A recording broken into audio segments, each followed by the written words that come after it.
राम राम राम राम राम राम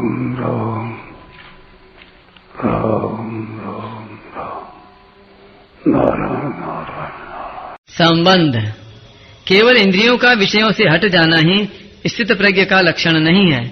इसे आगे के 59वें श्लोक में बताते हैं। विषया विनिवर्तन्ते निराहारस्य देहिनः रसवर्जं रसोऽप्यस्य परां दृष्ट्वा निवर्तते। निराहारी यानी इंद्रियों को विषयों से हटाने वाले मनुष्य के भी विषय तो निवृत्त हो जाते हैं, पर रस निवृत्त नहीं होता। परंतु इस स्थित प्रज्ञ मनुष्य का तो रस भी परमात्म तत्व का अनुभव होने से निवृत्त हो जाता है। व्याख्या विषया विनिवर्तन्ते निराहारस्य देहिनः रसवर्जम। मनुष्य निराहार दो तरह से होता है। एक तो अपनी इच्छा से भोजन का त्याग कर देना अथवा बीमारी आने से भोजन का त्याग हो जाना, और दूसरा संपूर्ण विषयों का त्याग करके एकांत में बैठना अर्थात इंद्रियों को विषयों से हटा लेना।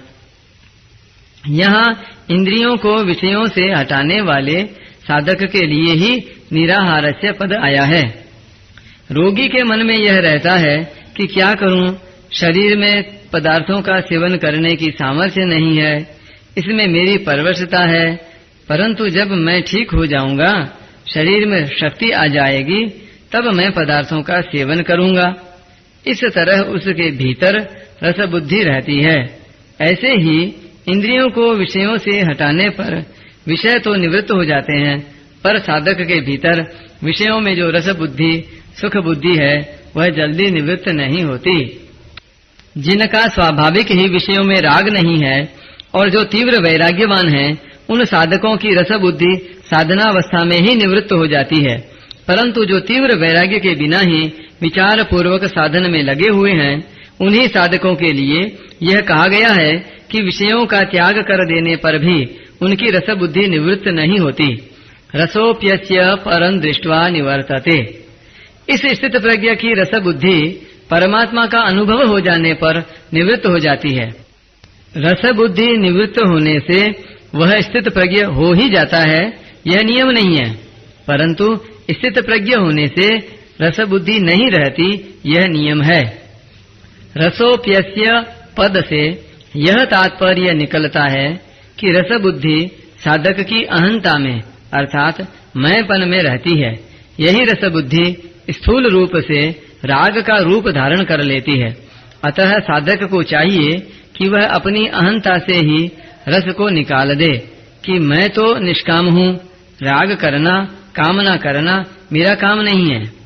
इस प्रकार निष्काम भाव आ जाने से अथवा निष्काम होने का उद्देश्य होने से रस बुद्धि नहीं रहती, और परमात्म तत्व का अनुभव होने से रस की सर्वथा निवृत्ति हो जाती है।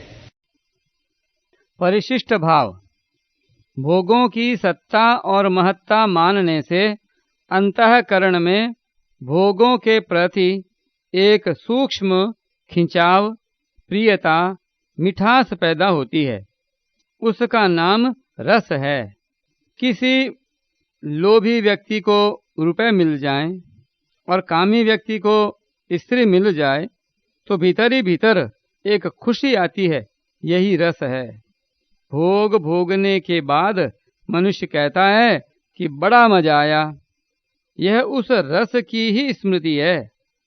यह रस अहम में चित जड़ ग्रंथि में रहता है। इसी रस का स्थूल रूप राग सुखासक्ति है। जब तक संयोगजन्य सुख में रस बुद्धि रहती है, तब तक प्रकृति तथा उसके कार्य, क्रिया, पदार्थ और व्यक्ति की पराधीनता रहती ही है।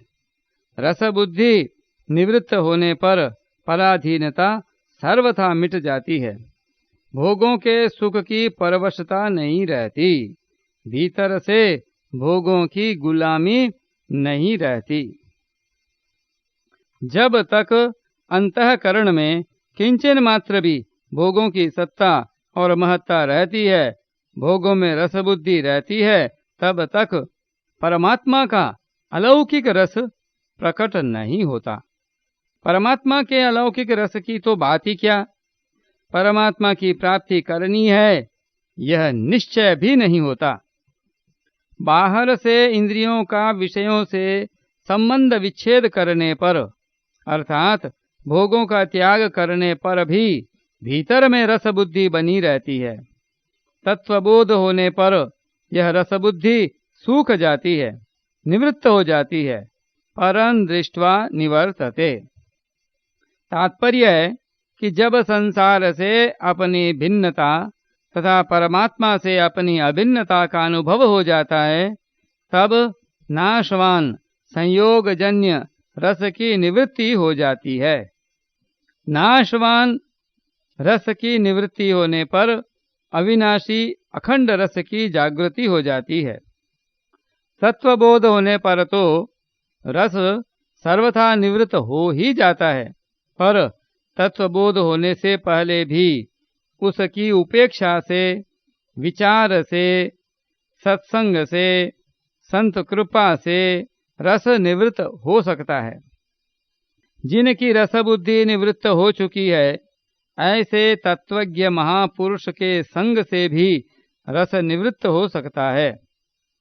कर्मयोग, ज्ञान योग तथा भक्ति योग, तीनों साधनों से नाशवान रस की निवृत्ति हो जाती है। ज्यों ज्यों कर्मयोग में सेवा का रस, ज्ञान योग में तत्व के अनुभव का रस और भक्ति योग में प्रेम का रस मिलने लगता है, त्यों त्यों नाशवान रस स्वतः छूटता चला जाता है। जैसे बचपन में खिलौनों में रस मिलता था, पर बड़े होने पर जब रुपयों में रस मिलने लगता है, तब खिलौनों का रस स्वतः छूट जाता है। ऐसे ही साधन का रस मिलने पर भोगों का रस स्वतः छूट जाता है। रस बुद्धि के रहते हुए जब भोगों की प्राप्ति होती है, तब मनुष्य का चित्त पिघल जाता है तथा वह भोगों के वशीभूत हो जाता है। परंतु रसबुद्धि निवृत्त होने के बाद जब भोगों की प्राप्ति होती है, तब तत्वज्ञ महापुरुष के चित्त में किंचन मात्र भी कोई विकार पैदा नहीं होता। उसके भीतर ऐसी कोई वृत्ति पैदा नहीं होती जिससे भोग उसको अपनी ओर खींच सकें। जैसे पशु के आगे रुपयों की थैली रख दें तो उसमें लोभ वृत्ति पैदा नहीं होती, और सुंदर स्त्री को देखकर उसमें काम वृत्ति पैदा नहीं होती। पशु तो रुपयों को और स्त्री को जानता नहीं, पर तत्वज्ञ महापुरुष रुपयों को भी जानता है और स्त्री को भी। फिर भी उसमें लोभ वृत्ति और काम वृत्ति पैदा नहीं होती। जैसे हम अंगुली से शरीर के किसी अंग को खुजलाते हैं तो खुजली मिटने पर अंगुली में कोई फर्क नहीं पड़ता, कोई विकृति नहीं आती। ऐसे ही इंद्रियों से विषयों का सेवन होने पर भी तत्वज्ञ के चित्त में कोई विकार नहीं आता, वह ज्यों का त्यों निर्विकार रहता है। कारण कि रसबुद्धि निवृत्त हो जाने से वह अपने सुख के लिए किसी विषय में प्रवृत्त होता ही नहीं। उसकी प्रत्येक प्रवृत्ति दूसरों के हित और सुख के लिए ही होती है। अपने सुख के लिए किया गया विषयों का चिंतन भी पतन करने वाला हो जाता है, और अपने सुख के लिए न किया गया विषयों का सेवन भी बंधन कारक नहीं होता। नाशवान रस तात्कालिक होता है, अधिक देर नहीं ठहरता। स्त्री, रुपये आदि की प्राप्ति के समय जो रस आता है वह बाद में नहीं रहता। भोजन के मिलने पर जो रस आता है वह प्रत्येक ग्रास में कम होते होते अंत में सर्वथा मिट जाता है और भोजन से अरुचि पैदा हो जाती है। परंतु अविनाशी रस कभी कम नहीं होता, प्रत्युत ज्यों का त्यों अखंड रहता है। नाशवान रस का भोग करने से परिणाम में जड़ता, अभाव, शोक, रोग, भय, उद्वेग आदि अनेक विकार पैदा होते हैं। इन विकारों से भोगी मनुष्य बच नहीं सकता, क्योंकि यह भोगों का अवश्यंभावी परिणाम है। इसलिए भगवान ने दुखों का दर्शन करने की बात कही है। दुख दोषानुदर्शनम, कामादि दोषों से मुक्त होने पर ही मनुष्य अपने कल्याण का आचरण करता है।